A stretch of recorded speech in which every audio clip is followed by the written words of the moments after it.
বনের ভেতর ঘন কুয়াশা নেমে এসেছে। গাছের ডালে ডালে বাদুড় ঝুলছে। হঠাৎ দূর থেকে এক বিশাল আওয়াজ শোনা গেল। ধূপধাপ, ধূপধাপ। ওটা দৈত্যের পায়ের শব্দ।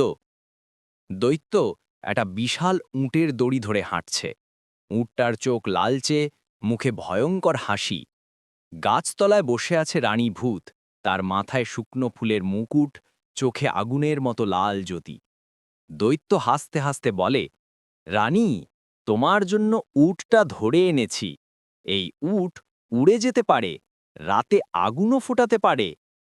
রানীভূত একটু হেসে বলে, হুম, আগুন ফোটাতে পারে, কিন্তু আমার ইচ্ছে মতো ভয় দেখাতে পারে তো। দৈত্য বলে, তুমি বললেই হবে, এই উট কারো সামনে দাঁড়ালে তার ছায়া হারিয়ে যায়। রানীভূত উটটার দিকে তাকিয়ে বলে, তাহলে আজ রাতেই চলো, চাঁদের আলোতে আমরা বনটার রাজা হব। উটটা হঠাৎ গ্রা করে ডেকে ওঠে, তার গলায় আগুনের রেখা জ্বলে ওঠে। গাছের ছায়া নড়ে ওঠে, বাতাস ঠান্ডা হয়ে যায়। রানীভূত হেসে বলে, চলো দৈত্য, আজ আমাদের ভয় দিয়ে বনটা কাঁপিয়ে তুলি। তারপর তিনজন, রানীভূত, দৈত্য আর আগুন উট, কুয়াশার ভেতর হারিয়ে যায়। শুধু গাছতলায় পড়ে থাকে তাদের হাসির প্রতিধ্বনি। হা হা হা।